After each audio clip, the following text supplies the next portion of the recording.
Bienvenidos a un podcast conciso de medicina interna. Mi nombre es Donovan Hernández y hoy les voy a hablar de enfermedad cerebrovascular versus convulsión. Entonces es importante saber qué es. Entonces la enfermedad cerebrovascular, también conocida como SB, se define como la pérdida de flujo sanguíneo hacia una parte del encéfalo. Esto me puede llevar a varios daños, entre ellos un déficit neurológico y los mecanismos son diversos. Entonces, mientras que la convulsión se define como una alteración o una descarga excesiva del sistema nervioso central, la cual tiene varias manifestaciones. Entre ellas, la principal es una contracción muscular generalizada. La clasificación de SB vamos a tener dos tipos, isquémico y hemorrágico, donde predominantemente va a ser el isquémico y se va a deber a varias causas. Entre ellas tenemos una enfermedad aterosclerótica, una embolia o una hipoxia pues generalizada, ya sea por una hipoperfusión causada por una alteración cardíaca, como lo puede ser un síndrome coronario, y hemorrágico, donde tenemos principalmente dos etiologías, donde puede ser una hemorragia intracraneal debido a una emergencia hipertensiva o una hemorragia subaracnoidea, que puede verse la ruptura de un aneurisma. Donde las convulsiones vamos a tener dos tipos, principalmente las focales y las generalizadas, donde la generalizada nos vamos a encontrar en las tónico-clónicas, ¿cierto? Donde hay una pérdida del conocimiento y generalmente se correlaciona con un aumento en la contracción muscular de forma generalizada. En las focales vamos a tener dos simples y complejas que van a deberse a si hay o no una alteración del estado de conciencia. En las manifestaciones clínicas del ASD vamos a tener en cuenta que la manifestación o el lugar, el lado en que se presente, va a depender de qué lado está afectado. Generalmente es contralateral. Entonces, la hemiparesia, la hemiplegia, la afasia, la maneurosis fugaz, la disartria, la ataxia y por último, las cefaleas, donde hay que tener en cuenta los signos o las red flags de la cefalea. Entonces, las manifestaciones clínicas de las convulsiones van a depender de la etiología y van a depender qué tipo de convulsión presenta el paciente, donde las principales o las más prominentes van a ser las convulsiones tónico-clónicas, donde vamos a encontrar rigidez en los movimientos, ¿no? Contracciones musculares generalizadas, rítmicas y donde va a conllevar a una alteración del estado de conciencia.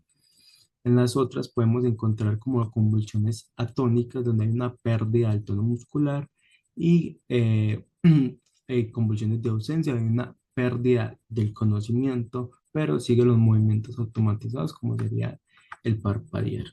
Entonces, ¿qué debo solicitar? Entonces, es importante solicitar un hemograma para descartar anemia, si hay una trombocitopenia o hay una infección que me pueda llevar a alguna alteración, como puede ser una convulsión y una glicemia, porque los síntomas de hipoglicemia me pueden llevar a tener síntomas similares a un SB.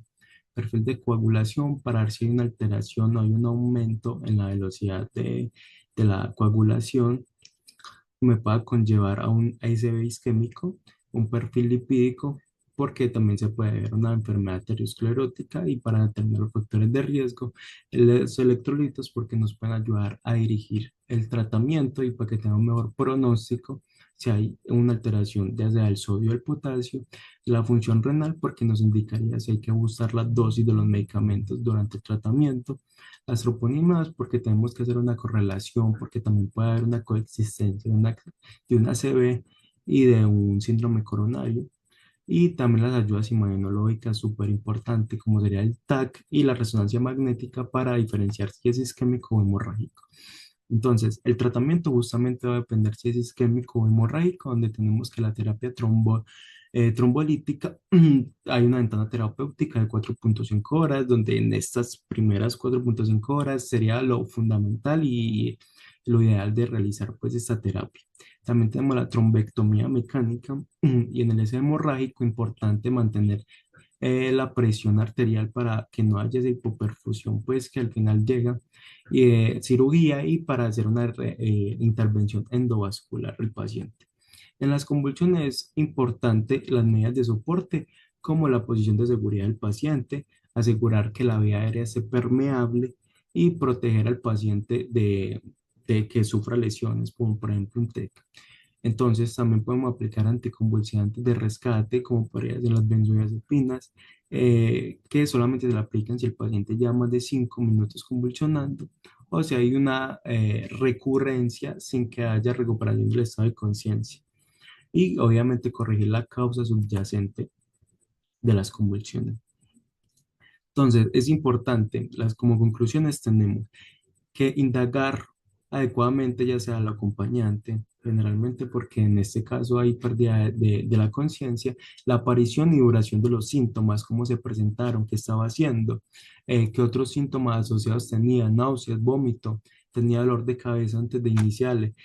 Si hay pues del estado de conciencia, mirar el Glasgow y si hay una recuperación del paciente, si hay antecedentes previos, si tuvo antes una SB, usted ha tenido antes estos episodios convulsivos y los factores de riesgo, ya sea que tenga una enfermedad de base como la dislipidemia o si haya tenido una fibrilación auricular, entre otros. Y hallazgos complementarios como sería el TAC y la resonancia magnética para confirmar el diagnóstico. Muchísimas gracias. No olvides darle like y suscribirte.